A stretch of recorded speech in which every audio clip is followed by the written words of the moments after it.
दोस्तों आज की ये कहानी है एक सच्ची भूतिया घटना पर। द नन कहानी की शुरुआत 1952 में रोमानिया के सेंट कार्टा से होती है, जहां हम एक एबी में दो नन को देखते हैं। इनके आसपास बहुत सारे क्रॉस लगे होते हैं, यानी ये यहाँ किसी बुरी आत्मा को रोकने के लिए लगाए गए हैं। ये दोनों नन एक गेट के पास जाती हैं, जिस पर लैटिन भाषा में लिखा होता है फिनिथिक ड्यू, जिसका मतलब है गॉड का साथ यहीं समाप्त होता है। अब ये नन काफी घबराई हुई होती हैं और एक नन जिसका नाम विक्टोरिया होता है वो दूसरी नन से पूछती है कि क्या वो पवित्र निशानी हमें बचा पाएगी, जिस पर दूसरी नन उसे गॉड पर भरोसा करने के लिए कहती है और अंदर चली जाती है। इसके बाद विक्टोरिया वहीं प्रेयर करने लगती है। तभी उसे अंदर से चीखने की आवाज आती है और वो नन जो अंदर गई थी खून से लथपथ बाहर आती है। ये नन काफी डरी हुई होती है और विक्टोरिया को एक चाबी देती है और कहती है कि तुम्हें पता है तुम्हें क्या करना है। लेकिन विक्टोरिया कहती है कि ये एक पाप है, जिस पर वो नन उसे कुछ कहने ही वाली होती है, मगर तभी उसे कोई इनविजिबल फोर्स अंदर खींच लेती है। अब विक्टोरिया काफी डर जाती है और चाबी को लेकर यहाँ से भागती है। लेकिन एक बुरी आत्मा जो कि खुद भी एक नन जैसी लग रही थी, वो विक्टोरिया का पीछा करती है। तब विक्टोरिया एबी से कूदकर खुद को फांसी लगाकर खुदकुशी कर लेती है। अब विक्टोरिया ने खुदकुशी क्यों की थी, इस बात का रहस्य आपको वीडियो के आखिर तक पता लग जाएगा।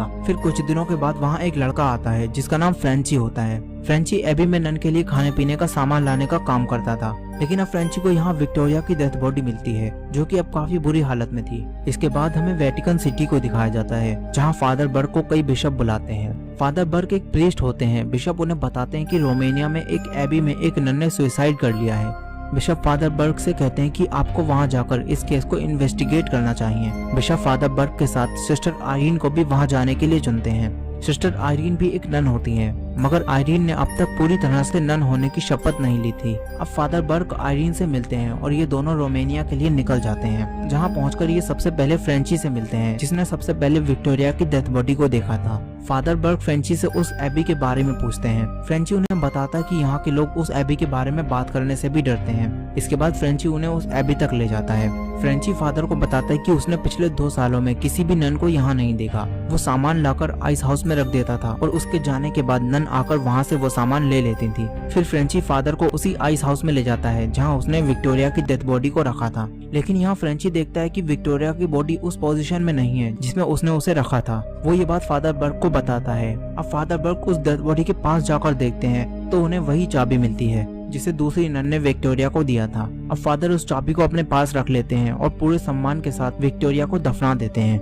वहीं आयरीन देखती है कि एक कब्र पर घंटी लगी है। फादर आयरीन को बताते हैं कि ये घंटी इसलिए लगाई गई है ताकि अगर किसी को मरा हुआ समझकर लोग उसे दफना दें तो वो घंटी बजाकर लोगों तक मैसेज पहुंचा सकता है कि वो अब भी जिंदा है। अब फादर उस जगह जाते हैं जहाँ फ्रेंची को विक्टोरिया की डेथ बॉडी मिली थी। वहीं फादर को एक नन भी दिखती है। यहाँ ये देखकर काफी शॉक्ड हो जाते हैं कि विक्टोरिया का ब्लड अब भी वहीं बिल्कुल फ्रेश है, जबकि उसे मरे कई वीक्स गुजर गए हैं। अब ये सब एबी के अंदर जाते हैं, जहाँ इन्हें इस एबी की मदर सुपीरियर मिलती हैं, जो कि खुद भी एक नन होती हैं। मदर सुपीरियर इनसे यहाँ से चले जाने के लिए कहती हैं। फादर बर्ग उन्हें बताते हैं कि वेटिकन चर्च ने उन्हें यहाँ ये पता लगाने के लिए भेजा है कि यहाँ सब कुछ ठीक है या नहीं, और अगर वो यहाँ बिना इन्वेस्टिगेशन किए चले गए तो वेटिकन चर्च और लोगों को यहाँ भेजेगा जिनका इन्वेस्टिगेशन करने का तरीका आपको बिल्कुल भी पसंद नहीं आएगा। जिसके बाद मदर सुपीरियर फादर को एबी के बाहर एक जगह पर रुकने के लिए कहती है, क्योंकि अब शाम हो चुकी थी और नन की प्रेयर का वक्त था। इसलिए मदर सुपीरियर फादर से सुबह आकर इन्वेस्टिगेशन करने के लिए कहती हैं। जिसके बाद फादर और आयरीन एबी के बाहर रुकने की जगह पर पहुंच जाते हैं। फिर फादर फ्रेंची से वापस जाने के लिए कहते हैं। लेकिन जब फ्रेंची उन जंगलों के रास्तों से जा रहा होता है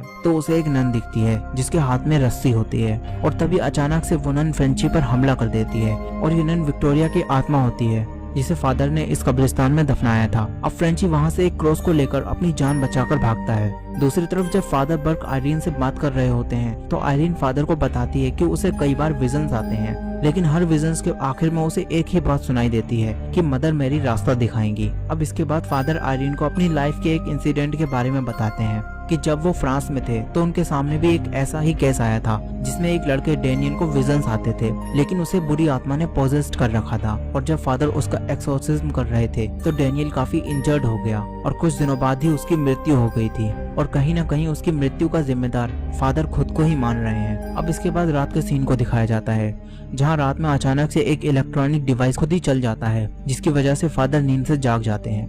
लेकिन जब फादर बाहर आकर देखते हैं तो वो डिवाइस बंद हो जाता है। वहीं फादर को एक बच्चा दौड़ता हुआ दिखता है। फादर उसका पीछा करते हैं तो वो कब्रिस्तान तक पहुंच जाते हैं। फादर देखते हैं कि ये तो बिल्कुल डेनियल की तरह है, यानी वो डेनियल की आत्मा थी। तभी उसके मुंह से एक सांप निकलता है और फादर जब उससे बचकर भागते हैं तो वो पीछे एक गड्ढे में गिर जाते हैं और कोई इनविजिबल फोर्स उन्हें वहीं जिंदा ही दफन कर देती है। दूसरी तरफ आयरीन भी नींद से जाग जाती है और जब वो बाहर आती है तो एक नन उसका पीछा कर रही होती है। आयरीन एबी के अंदर जाकर देखती है तो वहाँ बहुत सारी नन लगातार प्रेयर कर रही होती हैं। आयरीन को वहीं उस नन का साया दिखता है और वो अचानक से मिरर में आकर उस पर अटैक कर देता है, जिससे वो मिरर टूट जाता है। तभी आयरीन देखती है कि वहाँ अब एक भी नन नहीं है, जिससे आयरीन काफी डर जाती है और एबी से बाहर आ जाती है। वहीं फादर जिस कब्र में होते हैं वो उस पर लगी घंटी को बजाते हुए मदद के लिए पुकार रहे होते हैं, जिसे आयरीन सुन लेती है और उस कब्रिस्तान में आ जाती है। तभी आयरीन को अपने विजन से ये पता चल जाता है कि फादर किस कब्र में है, जिसके बाद आयरीन उस कब्र को खोदना शुरू कर देती है। लेकिन इसी दौरान फादर पर कब्र में एक डेमन हमला करता है और मारने की कोशिश करता है,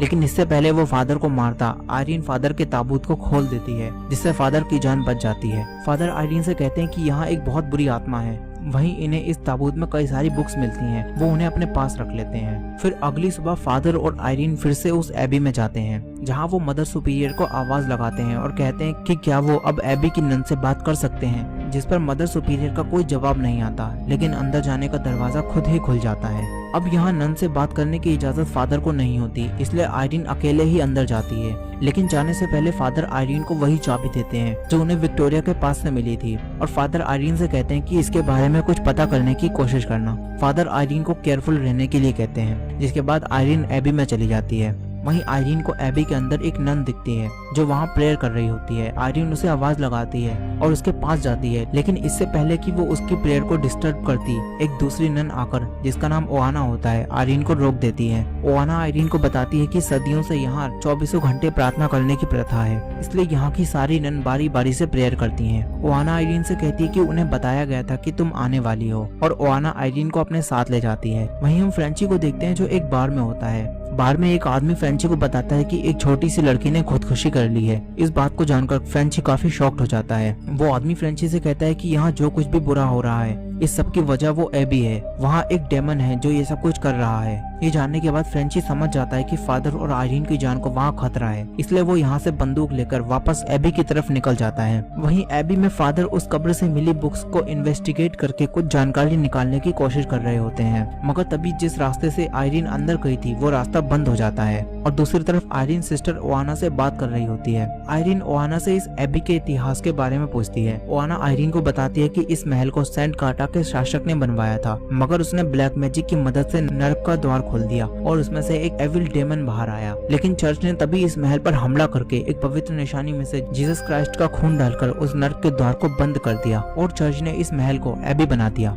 लेकिन जब जंग हुई तो इसकी वजह से वो नर्क का द्वार फिर से खुल गया और इसीलिए डेमन को काबू में रखने के लिए यहाँ 24 घंटे प्रेयर होने लगी। आयरीन ओआना से कहती है कि उसने यहाँ रात में एक नन को देखा है जो कि बिल्कुल भी होली नहीं लग रही थी। ओआना आयरीन को बताती है कि यहाँ सारे नन ने रात में उस डेमन नन को देखा है और उन्हें इस नन का संबंध कहीं न कहीं दोबारा नर्क का द्वार खुलने से लगता है। तभी यहाँ एक और नन आ जाती है जो उन्हें ये सब कुछ डिस्कस करने से रोक देती है। वो आयरीन से वापस जाने के लिए कहती है। सिस्टर ओआना कहती है कि अब सारे गेट्स बंद हो चुके हैं, इसलिए आज रात आयरीन को यहीं रुकना होगा। जिसके बाद ओआना आयरीन को एक रूम तक ले जाती है। आयरीन ओआना से उस चाबी के बारे में पूछती है, लेकिन ओआना बिना कुछ कहे वहाँ से चली जाती है। फिर रात में फिर से आयरीन को यहाँ विजन्स आते हैं और उसमें वो एक डेमन नन को भी देखती है। तभी उसकी आंख खुल जाती है। वो देखती है कि उसके रूम में एक नन है और वो नन अचानक से विक्टोरिया नन की तरह खुद को फांसी लगा लेती है। तभी आयरीन के कमरे का दरवाजा खुद ही खुल जाता है और हम देखते हैं कि वो डेमन नन वहीं खड़ी है। तभी अचानक से वो वहाँ से गायब हो जाती है और फिर आयरीन को बाहर से एक आवाज आती है जो उसे अपने पास बुलाती है।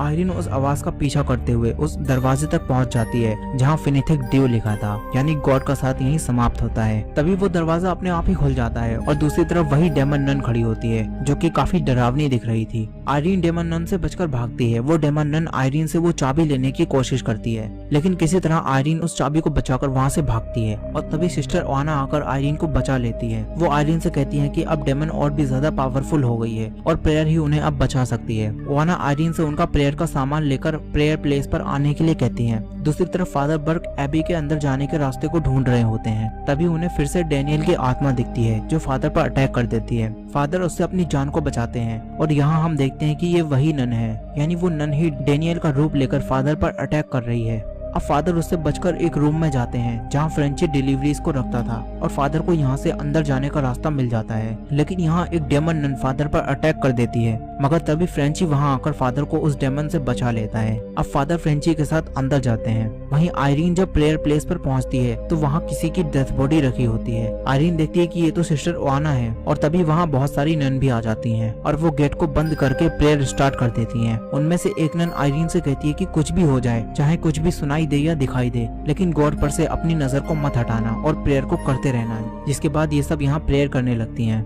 लेकिन तभी वो डेमन नन सारी नन पर अटैक करती है, जिसकी वजह से सारी नन काफी घायल हो जाती हैं और अब वो डेमन आयरीन पर भी अटैक कर देती है और आयरीन के पीठ पर एक स्टार बना देती है। तभी वहाँ फादर बर्क भी आ जाते हैं। आयरीन दरवाजा खोलती है और फादर बर्क को बताती है कि प्रेयर करने से ये डेमन काबू में रह रहा है, इसलिए वो सारी नन यहाँ मिलकर प्रेयर कर रही हैं। लेकिन जब आयरीन पीछे मुड़कर देखती है तो वहाँ एक भी नन नहीं होती, लेकिन वो डेथ बॉडी अब भी वहीं होती है। और इस डेथ बॉडी को देखकर आयरीन अब समझ जाती है कि यहाँ की सारी नन मर चुकी हैं और उनकी आत्माओं ने आयरीन को आगाह करके उसकी मदद की थी। लेकिन तभी वहाँ पड़ी डेथ बॉडी फादर पर अटैक कर देती है, जिससे फादर काफी इंजर्ड हो जाते हैं। फादर एक क्रॉस पर पवित्र जल डालकर उस डेथ बॉडी के ऊपर रखते हैं, लेकिन तभी वो क्रॉस काफी गर्म हो जाता है और वहाँ आग लग जाती है। तभी फ्रेंची उस डेथ बॉडी पर गोली चला देता है, जिससे वो डेमन उसके शरीर को छोड़कर चला जाता है। अब ये सब समझ जाते हैं कि वो डेमन आजाद तो हो गया है, लेकिन उसे पूरी तरह से उनकी दुनिया में आने के लिए एक जिंदा शरीर चाहिए। और जरूर सिस्टर विक्टोरिया ने भी अपनी जान इसीलिए दी ताकि वो डेमन उनके शरीर के जरिए इस दुनिया में ना आ सके। अब आयरीन फादर से कहती है कि हमें बेसमेंट में जाकर नर्क के द्वार को बंद करना होगा, जिससे वो डेमन पूरी तरह से कैद हो जाए। लेकिन उसे बंद करने के लिए उन्हें वो पवित्र निशानी चाहिए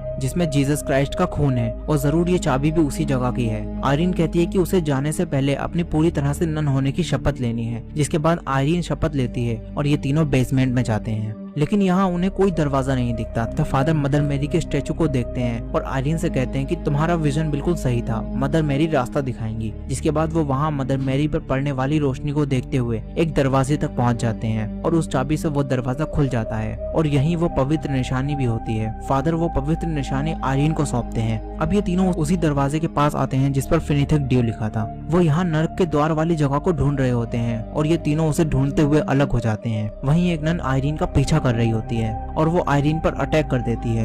आयरीन उससे बचकर भागती है और उसे वहीं एक रूम दिखता है और आयरीन उसके अंदर चली जाती है। लेकिन यहाँ वो डेमन नन आयरीन को उस निशान पर लाकर खड़ा कर देती है जो उसने आयरीन की पीठ के ऊपर बनाया था। आयरीन ये देखकर वहाँ से भागने की कोशिश करती है, लेकिन कई सारी डेमन नन उसका रास्ता रोक देती हैं। फ्रेंची आयरीन की चीखों की आवाज सुन लेता है और उसी रूम के पास आ जाता है। वहीं दूसरी तरफ फादर को कई सारी डेमन नन दिखती हैं और वो फादर की तरफ बढ़ रही होती हैं। फादर उन सभी नन को वहीं कैद कर देते हैं। फ्रेंची दरवाजा तोड़कर अंदर जाता है तो उसे कई सारी नन दिखती हैं और उन्हीं नन के बीच में आयरीन भी होती है जो काफी अजीब तरह से हवा में होती है। और अब वो डेमन नन आयरीन के शरीर को अपने काबू में ले रही होती है। वो फ्रेंची पर अटैक कर देती है। तभी फ्रेंची आयरीन के पास मौजूद पवित्र निशानी में से जीसस क्राइस्ट का खून निकालकर आयरीन के चेहरे पर लगा देता है, जिससे वो डेमन आयरीन के शरीर से बाहर निकल जाती है। मगर अब वो डेमन फ्रेंची को मारने लगती है। तभी आयरीन उसे रोकने की कोशिश करती है, मगर वो डेमन नन आयरीन को पानी में फेंक देती है। इसी दौरान फादर भी वहां पहुंच जाते हैं, लेकिन डेनियल की आत्मा आकर फादर पर अटैक कर देती है और एक सांप फादर की आंख को इंजर्ड कर देता है। आयरीन पानी में से बाहर आ जाती है, लेकिन वो देखती है कि उसकी पवित्र निशानी उसके पास नहीं है। वो पानी में उसे लेने जाती है। तभी वो डेमन नन भी वहां आ जाती है, जो आयरीन पर अटैक करके उसे पानी में डुबोकर मारने लगती है।